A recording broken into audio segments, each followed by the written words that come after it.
What is going on? It's Alex coming back at you with another video. And today we are going to be doing a 3-round trades mock draft. If you are new, feel free to like, comment, subscribe. Join the YouTube community. We are on the way to 10K by the end of the year. And I would love to make that happen, but only you guys can help out with that. Feel free to drop your comments down below. I always love the feedback because, again, sometimes I make a stupid decision. And you guys call me out because when you teach me, it makes better content for you, makes better content for me. So let's work together on this. Let's have a good time.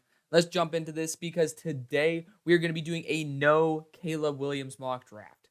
Yes, is it likely? Probably not. But I do one of these every single week, so feel free to stick around for that as well. And it's just fun to change things up. Caleb Williams is crying in the arms of his mom, cuddling with his dog, watching TV shows. He's not coming out in the draft in this scenario. So it adds a whole new realm to this. So again, the amount of Caleb Williams comments I got on my no trades mock yesterday, let's just remember, I'll bring it up a couple more times during the video. No Caleb Williams. So just got to put that out there. So we are sitting here at the number 1 overall selection. We have significantly reduced the quarterback capital at the top of the draft. You got Drake May, Bo Nix, and below my face is my board. Below that are all the beautiful advantages that you can have by watching this video, and then also in the description below. This is, of course, still being updated at the moment, but Bo Nix and Drake May have both moved up my board significantly. I think both of them are improving at the rate that I really want them to. And, I do think that some people will still have their concerns with Drake May since he might be a little bit more system specific. And for that reason, I don't know if a team will be willing to pay 3 first-round picks to jump to 1. It's not a Bryce Young situation. Like, there are still legitimate questions on Drake May that, like, Bryce Young didn't have the size. I mean, CJ Stroud, take it or leave it. Like, he still had roughly the same amount of questions as Drake May. Both of them know how to throw that beautiful deep ball to put it in spots that not many people can. Question is consistency. Drake May, he has had some inconsistent games here and there. So in this scenario, you have to realize when you're wanting to move back, somebody has to pay to move up. I think the Giants are a great team to move up for Drake May. I don't know if they need to move up to 1. I don't see any other team willing to bid to move up to 1.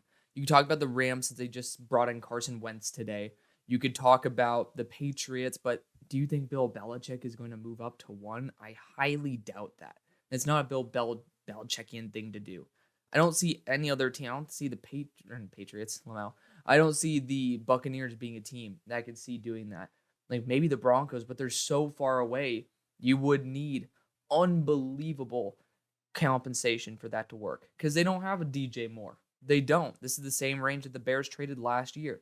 They got essentially, including the 9th overall pick, 3 first-round picks, or the roughly the same amount as 3 first-round picks. So it's in a situation where I think the Giants are going to sit and say, we're not paying to move up to 1. We're not. That might irritate some Cardinals fans. But you can cry all you want while Marvin Harrison Jr. is going to be your guy. So just to clarify, today's going to be day 1. Tomorrow's going to be day 2. So rounds 2 and 3 are tomorrow. Y'all think this is going to be a 3-round video within like 40 minutes. Y'all are crazy because this is a live mock draft as well. None of this is planned. So just got to put that out there as well. For the Bears, this is the range where I can see a team trying to move up because, again, if you're looking at the point value of the pick number 1, it's roughly 3,000. This is about 2,600. It is essentially a second-round pick in difference. And for a team that just acquired an extra second-round pick, that might be something that they value. So I am going to look for the New York Giants to move up to this spot because the Bears are going to be like, hoo-hoo, like we're going to like show y'all what's up. And it's obviously going to take multiple first-round picks. Like that is a guarantee. But I do think, the Bears are trying to acquire that second-round pick in return. It is going to be a 1-2-1, just because it's a very short-range trade. A 1-2-1 makes sense. Maybe you could toss in a future 3rd or future 4th from the Bears. Like, there you go. Makes it a little bit more digestible. But also, actually, as a matter of fact, with this trade, we're actually going to toss in a 3rd round pick from the Bears in the future. And you might say, what the hell are you doing, Alex? I know exactly what I'm doing. I'm going to bring Evan Neal to the Bears to play left tackle. We're going to see what happens. We're going to enjoy the fruits of our labor. And we could put him at guard. Who cares? This is worth taking a swing on. The Giants are done. Evan Neal looks like he's honestly done on the field. It is mind-boggling how irritating it is to watch Evan Neal just give up. And he belongs to the left tackle. This is a team that could certainly do it. I know we can go Olu Fashanu as well, but this way, you spend a 3rd instead of a 4th round pick, and you get a potential number 1 overall selection in Evan Neal. The Giants, you still have that second round pick. You can reacquire guys or get veterans for that matter. I don't think it's going to be much of a downgrade to go after someone else over Evan Neal based on his play at the moment. Again, I have to emphasize this. Caleb Williams is returning in this mock draft. So for those of y'all who skipped the intro, that's why we're not taking him and we're taking Drake May.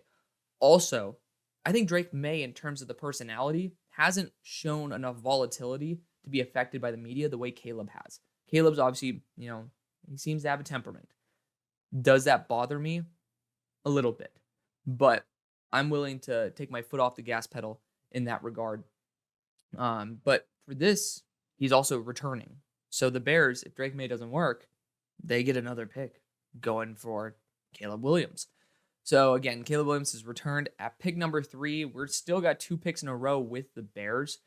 And we have Evan Neal now. So I don't feel like we need to go after Olu Fashanu here. But again, the value kind of is incredible. This could be a spot where I do see a team try to move up for a quarterback, move up for Brock Bowers. And there are a couple teams I could totally see doing this. Like, there are teams that want that one final piece. You could look at Washington. They say, hey, Sam Howell's our guy. But fortunately, they kind of don't really have the defense anymore to make that worth it. I could see the Patriots saying, screw it, we're not going to go after a QB. Like, let's just get Brock Bowers. That doesn't really solve the Bears' problem here. So the question is, do we want the Bears to still bring in Olu Fashanu and say, Evan Neal, you're going to play a guard, you're going to be a swing tackle. We don't trust you to be the guy yet. I don't think that's a bad idea, to be fair. Like, you acquired essentially a super high upside offensive lineman, and you could still get Olu Fashanu here. That's probably the route I'm going to go. So I said we don't need Olu Fashanu. We don't. But offensive line has not been fully solved. I like Braxton Jones and all, but, Olu Fashanu going to be that guy. Pick number 4 for the Bears. So I got a lot of disgruntled people when I went Brock Bowers in my last mock draft. What y'all got to realize is you can't look at the letters TE and imagine he's going to play the same role as Cole Kmet. Cole Kmet, he's fine, right? Probably top 15, top 20 tight end in the NFL. Like, he's not being replaced by Brock Bowers instantly. But you don't really have a wide receiver 2 worth noting. That is not up for a contract. Darnell Mooney's up for a contract. That being said, we missed out on the best wide receiver in the draft in Marvin Harrison Jr. I don't see anybody worth moving up for in terms of the other teams. And Brock Bowers is going to be a boundary weapon or a slot weapon who can also work as a tight end. He is one of the most freakish players I have ever seen. He's one of the best players probably ever to grace college football at the tight end position. His blocking ability at 240 is excellent. His ability after the catch is on par with a lot of receivers.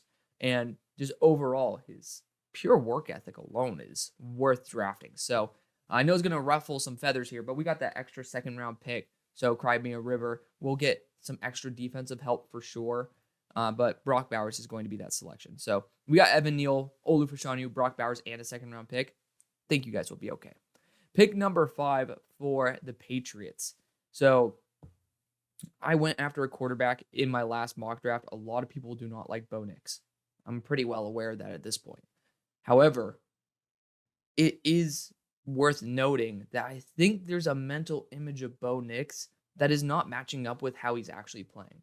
People say he's old. He's 23 years old. There have been much older quarterbacks. I mean, let's not bring Brandon Weeden into the equation. He was 28 when he got drafted in the first. But there have been noticeably older quarterbacks drafted, even at number 1 overall. There has been plenty of quarterbacks drafted who have age on them. I'm pretty sure Will Levis was older than Bo Nix when he was drafted. Nobody's complaining about his age right now. Quarterbacks last, if they're actually good, until they're 38, 40, maybe 35. But would you take 10 years of starter quality play instead of 12 years? I don't think that's going to be the biggest difference in the world. Again, Caleb Williams has decided to return in this mock draft. You need a quarterback. Those people who try to say Bo Nix is also Mac Jones, please just turn on the tape. Just don't do that to yourself. It's not a very smart thing to do. I think tackle is a huge need. Like, let me say that right now. Tackle is a position I would highly try to prioritize.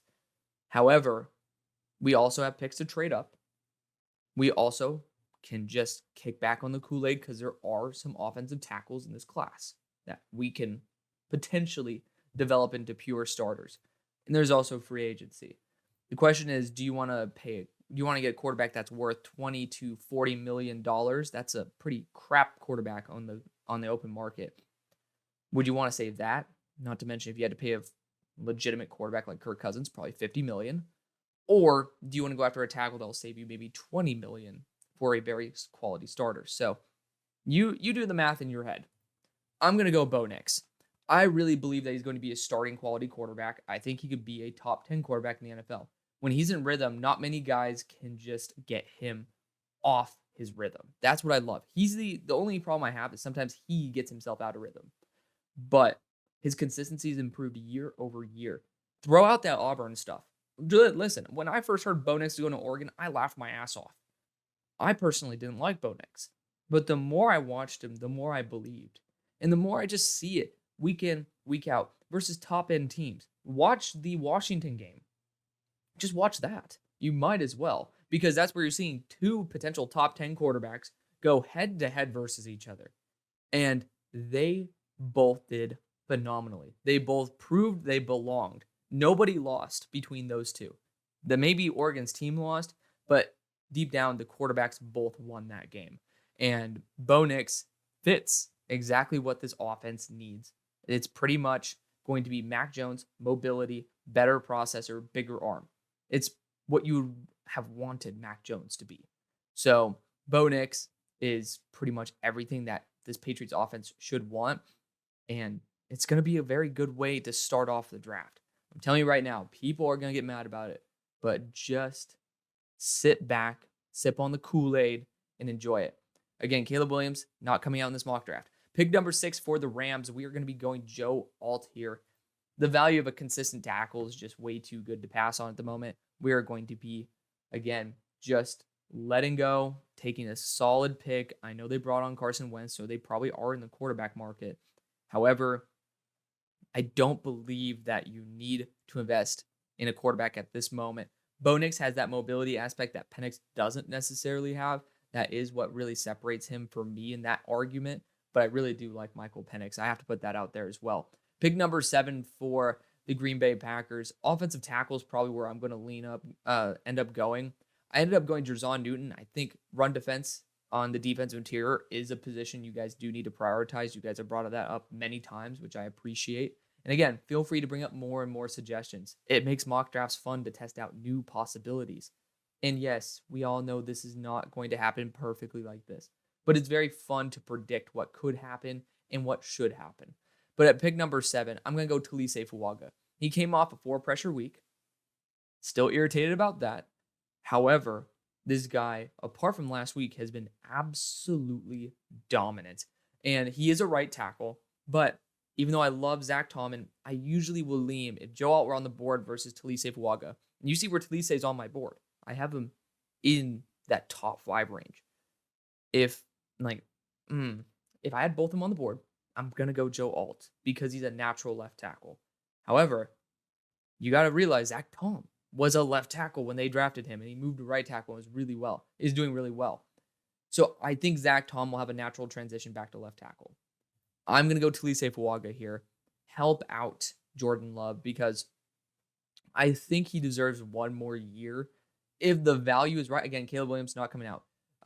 If the value is right for a quarterback, like let's just say somehow Michael Penix falls to the second because, teams just don't feel comfortable with the 3 season-ending injuries he had before Oregon, then maybe take a shot. But it's going to be very hard to justify it. And the only reason I ever take QB is because this team doesn't need that many things. But, to be fair, Talise Fuaga could be a massive addition, and then Zach Tom could be the successor to David Bakhtiari. Pick number 8, this was my pick last time, going to be the pick today as well. Michael Penix Jr. Essentially Baker Mayfield, a little bit less athleticism, because I do think Baker is honestly a very underrated athlete, but significantly more upside as a pure passer. It sucks to say it, but Michael Penix does have a little bit more juice to him than Baker did. And it's good to see that. So Michael Penix Jr. to the Buccaneers. It's a way to utilize the weapons that y'all have before they start becoming legitimately obsolete. Mike Evans doesn't have that many more years left of 1,000 to 1,500 yard seasons. Probably has 1 or 2 at most. And Michael Penix Jr. could probably extend that to 2 instead of just 1 or even 0. So hopefully that is a way to get y'all back on the map. He does have the talent to potentially bring you guys, honestly, relatively far in the playoffs. So I'm excited to see what happens there. At pick number 9 for the Broncos, no QBs are on the board. Again, Caleb Williams is not coming out. And for the first time, I'm not having Shedeur Sanders also come out, because it is true. If Daddy Prime doesn't want him to come out, he's not going to come out. So we've significantly reduced the amount of draftable quarterbacks, especially in the first round, by taking Caleb and Shedeur out. Again, it's to put us in a situation that does very unfortunately happen quite often. Jared Verse, for example, decided to return last year. No one saw that coming, but it does happen. Caleb can say, I want to win. Well, I don't think they're going to be even in the Pac-12 next year, but he wants to be able to make an actual run for a championship. Caleb Williams would probably want to not go out with 3 or 4 or 5 losses in his final season. Regardless, at pick number 9, the quarterbacks that are on the board, JJ McCarthy could be worth it, especially, again, in a very thin quarterback class, given that we're taking out 2 of the guys here. But, to be fair, Russ does still have a little bit to him. Might be the cringiest guy, Mr. Unlimited. Like, I can't stand that. But I think the best value here is going after a DB like Kool-Aid. Just give it another year, especially since Caleb's going to be going back, and then see what happens. Honestly, this team has so much potential, and maybe JJ McCarthy could unlock it, but I'm going to trust something that's more consistent like Kool-Aid McKinstry to be able to lock it down.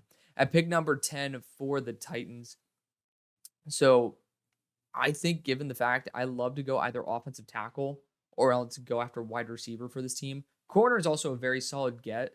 And, I'm not going to throw that out of the consideration. Kalen King is someone who I absolutely adore. I think he could be a really good fit on this team. I can't get over the fact the only guy who would ever take me away from this pick is my buddy Talise Fuaga. Hopefully we can bring him on the show. It's very TBD at the moment, low probability, but do have a buddy who plays on Oregon State. Could see what happens there. But we're going to go Keon Coleman. Just, if Will Levis continues to play the way he does, even though he didn't throw any touchdowns last game, it is what it is. I think Keon Coleman can unlock something with him. Just the ability to make every deep ball tilt towards the offense's side in a 50-50, to make it a 60-40, make it a 70-30. That, to me, is worth spending a top 10 pick on. And now you have D-Hop, who can teach Keon the intricacies of the game. And then you have Treylon Burks. Hopefully he's going to be all right, because obviously he took a weird tumble there. But you have plenty of other pieces around. Keon Coleman's going to be the successor for DeAndre Hopkins. He really is. And again, that jump catch ability really could end up making a crazy dynamic duo. Maybe the better version of Kenny to George Pickens, just if you want to think about it that way. And that's a good duo as it is. At pick number 11, this is going to be JJ McCarthy. Again, Caleb Williams not coming out in the draft. Neither is Shedeur Sanders in this situation. We're going to go JJ McCarthy here. Again, super thin quarterback class. This team needs a quarterback pretty desperately. And JJ McCarthy fits this system so well. He's essentially Desmond Ridder, but better in almost every category. He and Bo Nix, to me, are very similar in terms of their overall play style, big play making ability. And JJ is significantly thinner than Bo Nix. I think he takes a little bit more risk than Bo Nix does. And to be fair, that's also due to the offense that they run. But JJ also has done incredibly well at reducing the amount of turnover-worthy plays compared to his big-time throws. And he's also boosted his big-time throw ratio. Like, he's doing an excellent job this year and is well deserving of a top 15 pick at this moment. Do I have an official grade on him yet? No. Well, not an updated rank, but I do want to give him credit for where I do see him. As I said, this board's still TBD. Pick number 12 for the Washington Commanders. And yes, I blend my board with realism because I do believe that giving y'all a little bit of a taste of my board, but also an overall look at, what the hell's going on here is the best way that I could show you guys the little bit of twist that I could provide. But JC Latham is going to be the target I go for. He's been extremely consistent, even though this past week he allowed 3 pressures, just been fairly consistent throughout the year.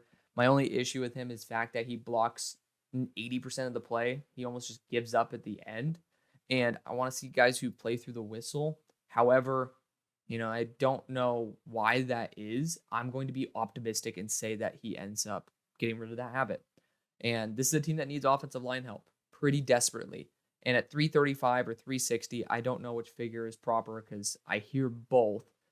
He is certainly sizable. He's very athletic, and he has improved. So got to give credit where credit is due. Again, I just have that one major concern with his overall motor during the game, and not playing through the whistle.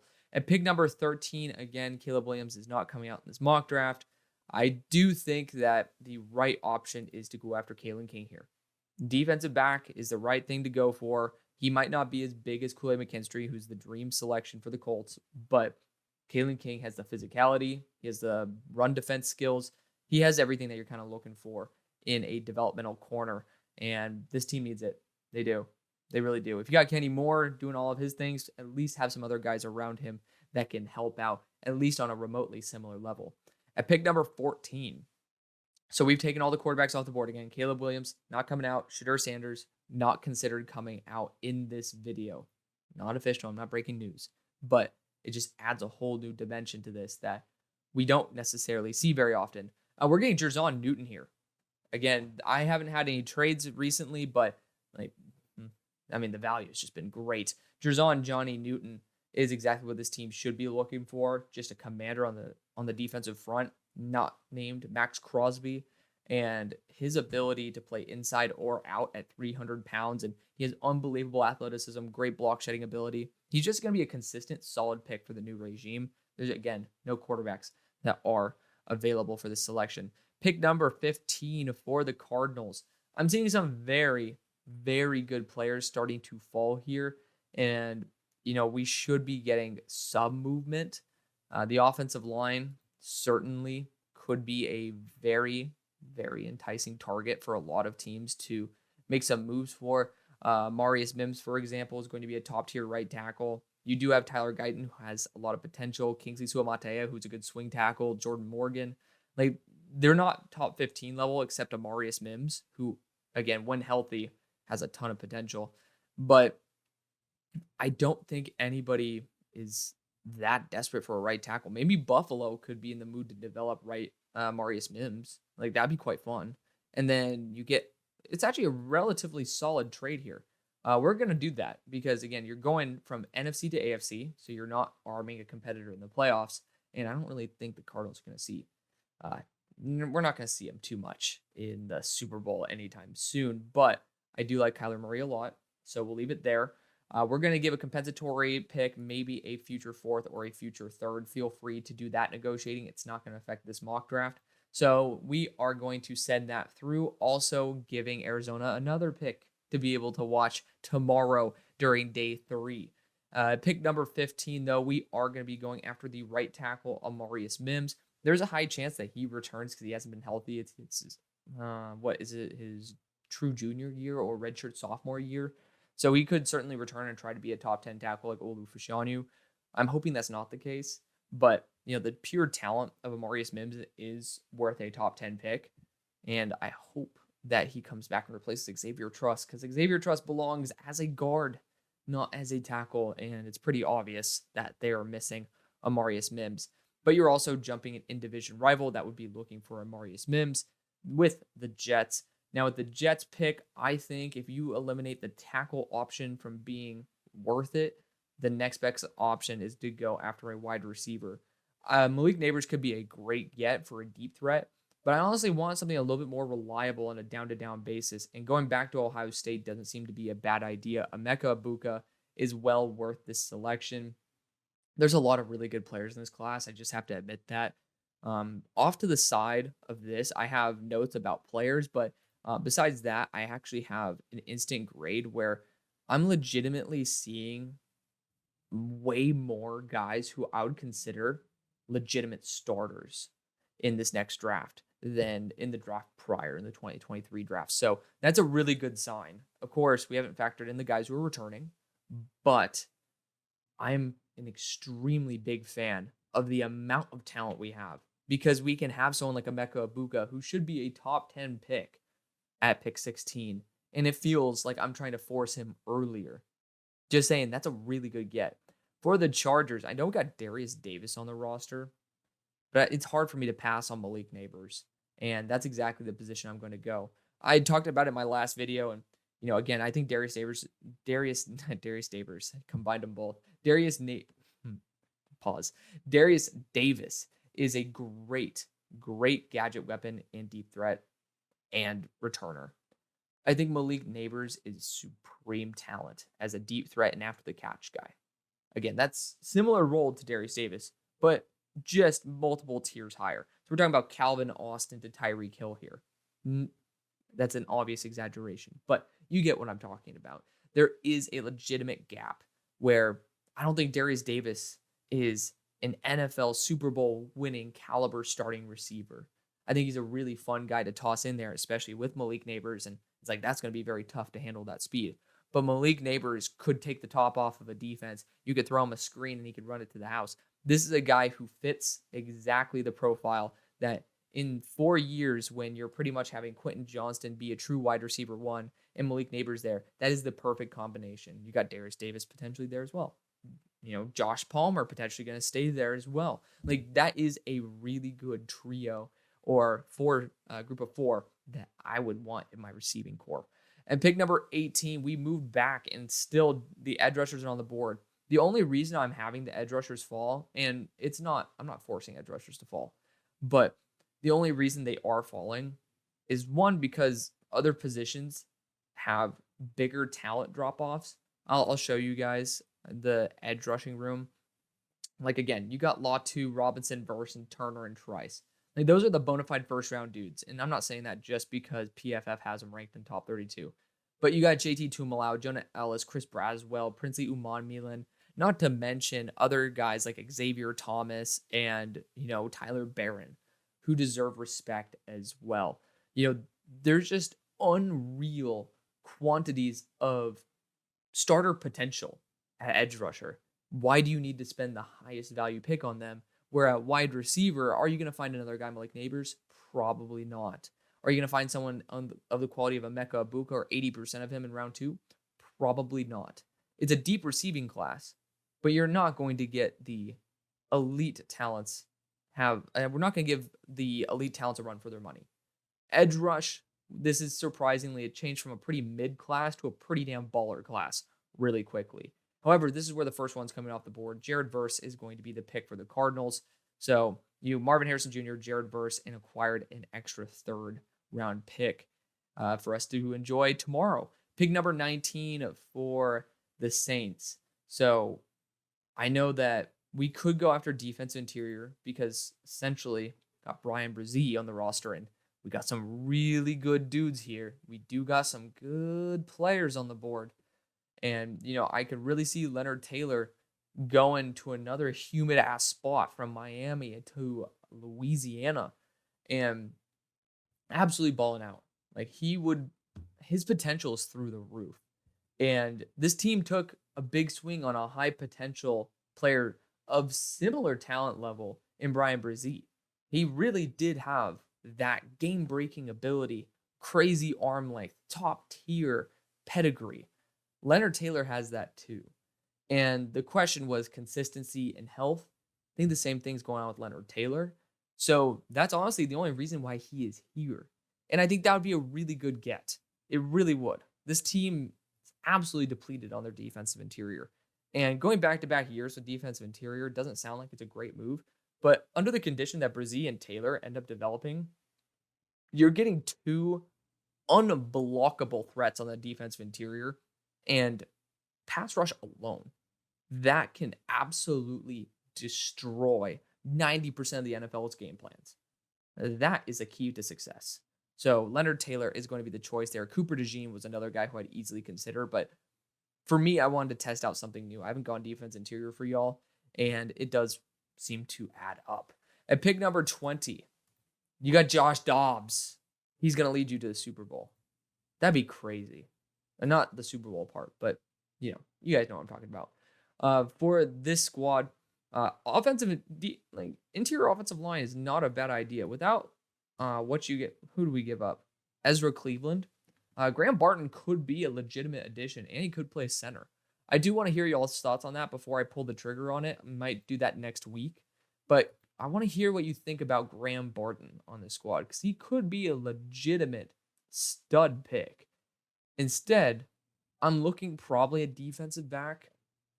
I know that y'all brought up that you have plenty of guys like Josh Metellus, Lewis Seen, and that whole entire crew in the secondary. Cooper DeJean might just be too good a value to pass on at this point, but I might honestly want to move back and select a superstar. You could go after an edge rusher. I know you guys said that's not what the Vikings usually do, but there is some wiggle room there to be able to test out new possibilities for the franchise. Again, Caleb Williams and Shedeur Sanders are not considered coming out in this mock draft. However, given the fact that Cooper DeJean is still on the board, I'd be totally willing to move with a franchise to be able to acquire him. That franchise I'm really eyeballing right now is the Pittsburgh Steelers. He just feels like a Pittsburgh Steeler. He wears Pittsburgh Steeler colors, but that's not the reason I'm moving up with the Steelers. We're looking to have a supreme safety set there with Minka Fitzpatrick and whoever the hell else is there. Keanu Neal served his, he's kind of done a good enough job. This obviously doesn't really require very much to move up 2 spots. It might be a future third, might be a future fourth, do your own negotiating. But the Steelers, we have thrived on our safeties being absolute monsters. And having a strong safety that can also help out in the run game is essentially a box linebacker. And he can play slot corner too, because we kind of need that too.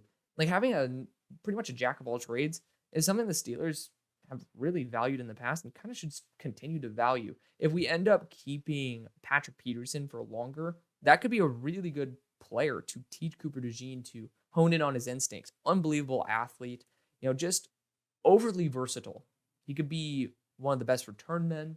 He could even be a wide receiver if you wanted him to. But he's going to be a great defensive back. That I am sure of. And the Steelers, we need more and more defensive back help. So this is a great move. And also, I believe the Cowboys, I think Curse is up for a contract. So Cooper DeJean could legitimately step into the Cowboys too. So it is worth at least sending that little bit of draft capital to move up for a superstar. But at pick number 21 for the Cowboys, I wouldn't be against going Graham Barton here to test him out at left tackle. And then if he doesn't work, move him to center. Legitimately, that is a beautiful combination. And I think that should be valued by a lot of franchises. Another position I would look at, obviously, corner. You got Nate Wiggins there. He could be a very good get. Linebacker is not good enough value at the moment. So, for me, I feel like those are the best positions to target. And given the lack of talent in this class at the offensive tackle position, I'm going to go Graham Barton. It is what it is. I love Graham Barton. That's the position I will go. At pick number 22 for the Vikings. So we're back. And yeah, we ended up losing out on Cooper DeJean. But we can also end up going Nate Wiggins instead. We're going to go back to Clemson and try it again. I didn't like Andrew Booth. I'm not over the moon about Nate Wiggins, but I love his run defensibility as well.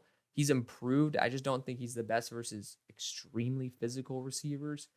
But it is what it is. We're going to go Nate Wiggins here. out of Clemson. I just think boundary corners is where you just need to continue stacking up. I don't know how much longer Flores is going to be there. And I personally think Flores is one of the big reasons why you're having success with that defense, because they're not necessarily the best players on the planet. And Nate Wiggins could be one of those guys who could be a massive addition. Pick number 23 for the Texans. So, this team's been playing out of their minds. Wide receiver, I don't feel like the weapons that are available constitute being worth selecting at this point. However, you could certainly do it. Do I think edge rusher with Dallas Turner is a bad pick? Not at all. I personally think that the edge rusher pick is underrated. A lot of people don't like it, but pairing Dallas Turner up with Will Anderson doesn't seem to be a net negative move, especially in the NFL where rotation of edge rushers is kind of a big deal. And, besides that, defensive interior, we could certainly move back and grab Chris Jenkins. But looking at it, I'm starting to move Chris Jenkins up because of the fact that I'm seeing some teams trying to lurk for him. I do that because I already know what teams I really want him for, i.e. the Cardinals, especially the Lions. I'm a big fan of Chris Jenkins, the Lions, mainly because of the Michigan connection, but also because they do need somebody with that pure potential. Chris Jenkins has been one of the best run defenders, and this team does need a future in the defensive interior. So whether it's going to be Tavondre Sweat or Chris Jenkins, and again, I think I took Tavondre Sweat yesterday because I love Tavondre Sweat. He's been playing out of his mind. I'm going to go the Chris Jenkins route. No. Yeah, we'll do it. We'll go the Chris Jenkins route. Either way, you're getting a good pick. You need a reliable weapon on the defensive interior. I think the offense, as long as they're healthy, has all the pieces that they really need. And it's really up to the defense to limit the scoring rather than, get off the field. Having someone who could force third downs by not having them be able to run on first and second, get first downs is kind of key. And Chris Jenkins is going to be a massive addition in that category. Again, Caleb Williams is returning. Pick number 24 for the Bengals. I think slot wide receiver is open. And the beautiful thing is, I think Johnny Wilson, to be a tight end wide receiver hybrid, you could put him in the slot or put him as a tight end. That is worth it to me. He is my number 5 player in the class. I think he could be an unbelievable player as just a pure X wide receiver. I don't think the NFL sees him that way. Hence, that's why I blend my board with realism. I think the fact that you can use him in the slot, I do believe T. Higgins will be back. So they're going to probably let go of Tyler Boyd. So they have a vacancy in the slot, but they also have a vacancy in the tight end room. And using Johnny Wilson also takes him away potentially from the Chiefs that could use Johnny Wilson like Travis Kelce. So for me, Johnny Wilson is well worth that selection. He is just such a good player. A lot of people ask me why I have him over Keon Coleman. They're totally different players. So again, you have to take it with a grain of salt. For a team like the Titans, I would take Keon Coleman every day over Johnny Wilson. Just because of the fact that I think Keon Coleman's strengths as just, an aggressive catch guy who has some really good after the catch moves. Like, he's unpolished. And I think Keon Coleman plays to his strengths extremely well. And that's exactly what you need. He fits that role perfectly. Johnny Wilson is more well-rounded in my opinion. He has those stupid drops. I don't know why. He's only dropped the ball twice. He only has 2 drops on the year. And that happened in the first week. That's why people have that mental image of him. But he does actually have a drop issue. But he has more nuances to his game. I think his release package is significantly better. And I got to see this guy in high school.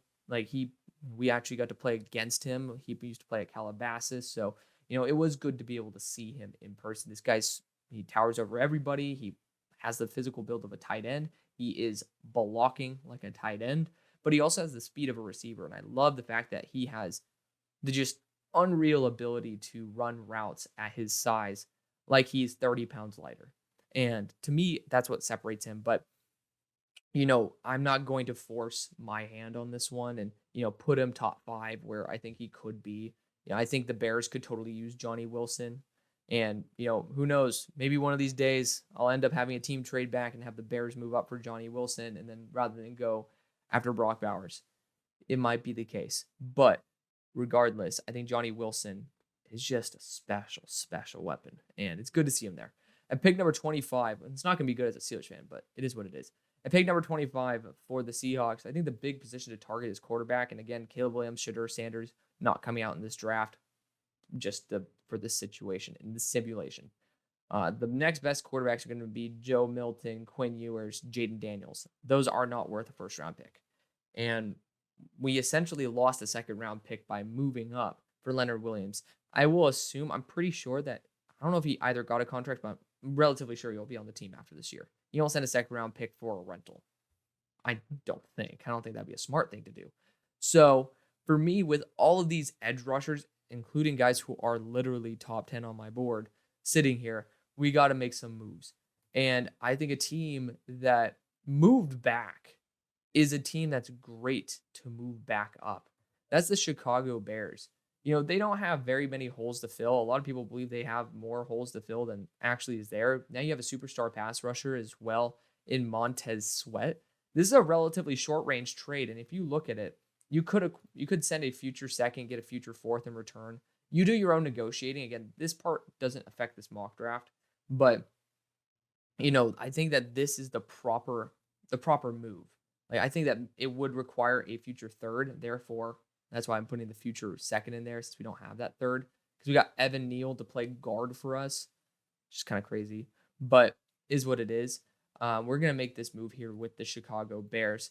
They move up. The Seahawks hopefully have re-signed Leonard Williams at this time. And for me, when I'm looking at teams, including ones in their own division that are looking for edge rushers, I want to get my first crack at it. And depending on what you want from your edge rusher will depend on which one you get. I'm going to go Dallas Turner because he has a similar profile to Yannick Ngakoue physically. And I don't think you can go wrong with any of the edge rushers you select. It just really is like, what flavor of ice cream do you like? Go with that. For me, it's Dallas Turner, who's my number one edge rusher in the class. He's been an absolute freak. So have been a lot of these edge rushers. It's a good edge rushing class, which is, again, very nice to say because it wasn't looking that way at the start of the year. At pick number 26 for the San Francisco 49ers, it's offensive line and probably offensive line. That's where I'm leaning the most. And for me, I'd want to get a developmental right tackle. I talked about this before. It just depends on whether you want to develop Kingsley as a right tackle versus Tyler Guyton. Kingsley's playing left tackle right now. They might value that versatility, but I just don't think Kingsley worked out as a left tackle. So which one do you want? That's, where you'll have to decide. And for that, I'm going to go with the versatility this time just to keep things fresh and have Tyler Guyton still on the board. At pick number 27, this is just I'm sorry for my Dolphins fans. This is always a spot I trade out, and I think it's going to continue being that way. I do see some good wide receivers who are on the board. I've made this trade several times, and I think I'm going to continue doing it. They were talking about it earlier. The Panthers are looking for a wide receiver one. This is where a good wide receiver always falls. And this is a nice little middle finger to the Lions fans out there because I always give them Rome Odunze. Now the question is draft comp. What are you going to give? I'll probably give, I believe this is an early 4th round pick. So you'll have to give up at least both of those. Again, do your own negotiating is what it is. Carolina Panthers have moved up to select Rome Odunze. All roads lead to Rome. He could be a true wide receiver one at 6'3", 211 pounds. He's been absolutely phenomenal, consistent, reliable. For me, still waiting on more All-22 before I finalize my decision. But, again, he's a very good weapon. You can't really argue with it. The stats are there. The tape is there. At pick number 28, I could see a team move up here as well because wide receiver is probably the route that I like to go. Xavier Legette could be a sneaky option here. Yeah, at 6'3", 227 pounds, that is something that a lot of teams should covet. And it could be one of those flyer picks. I do think that interior offensive line, they've already traded for Everson or Cleveland, but, that was fairly cheap compensation. I'm still going to go Xavier Legette here. You can't find players like him very often, and he's a forward tight end, but he runs faster than everybody in college football. 6'3", 227, people just don't move like that. So, it's worth taking a shot on. This team has enough talent to where you can take a risk like that and not have it be detrimental to your franchise. At pick number 29, all wide receivers are gone. A.D. Mitchell's fun, but I'm not going to do that to this team. It's not negative, but again, Caleb Williams has returned. So for the people saying that, please, no mas. I'm looking at edge rusher and defensive interior. And I think the edge rusher value is just too damn good at the moment. I think Chop Robinson needs a mentor who understands how to do the finer intricacies of the game. And one of those guys I'd throw in that conversation is Aiden Hutchinson, because I do believe he has everything down. Latu is very, very fun. You could totally go after him if you want. But I'm going to go after the player I see with an even higher potential, and that is Chop Robinson. I think he'd be a top 10 edge rusher in the NFL. And it would be kind of crazy to see him paired across from Aiden Hutchinson. He also has the physical build at around 250 pounds to play that role that James Houston has been playing and just be a massive upgrade in that regard. At pick number 30 with the Baltimore Ravens. Again, Caleb Williams is returning. For me, this should be a defensive back. And the ones who are available, Denzel Burke just speaks to me every time. He's been playing phenomenally. He should be a lot higher than this. I have him higher than this, but it is what it is. Denzel Burke is the selection. At pick number 31 for the Chiefs, I don't really see a weapon that I like. Troy Franklin has just had too many drops this year for me to feel comfortable with him that way. Defensive line-wise, Mason Smith could be really fun, but I also feel like I can move back and still get Mason Smith. Therefore, I want Bralen Trice to come off the board right before the Eagles. One of the two, Latu or Trice. And looking at teams that could be trying to upgrade at that edge rushing position, honestly, Washington's a really good team to trade with. And, this is just the perfect amount of range for this to be a relatively inexpensive trade. Maybe it'll be pick 100 and, you give up pick 158. Like, it is a relatively inexpensive trade, but it's kind of worth it for both sides. That now at this spot, the Chiefs, you'll see tomorrow, will probably go after defensive interior. And this, we are getting Bralen Trice, who is, you can go Latu. There's no issue with that. Because either way, I'm going to take the other one for the Eagles. Spoiler alert. But this way, Washington jumps the Eagles to get their guy. And then also at least get a chance to select one of these dudes. But also, Bralen is the exact physical profile of what Chase Young used to be. And to me, he is the second best edge rusher in the class. He has, I believe, the second highest number of pressures in all of college football. He's been doing phenomenally, obviously, the past 2 weeks, 16 and 9 pressures respectively. So 25 pressures, 2 weeks. He's back. And that's good to see because he started off the year very slowly and he's pretty quickly climbed back up the ranks. But to end off the first round, we are going Latu for the Eagles. Fits exactly what they're looking for. 260 pounds plus, crazy length, unbelievable skill, but needs refinement. That feels like a very Eagles pick there at pick number 32. So come back tomorrow for day number 2. And thank you so much for watching and supporting as always. See you on the far side.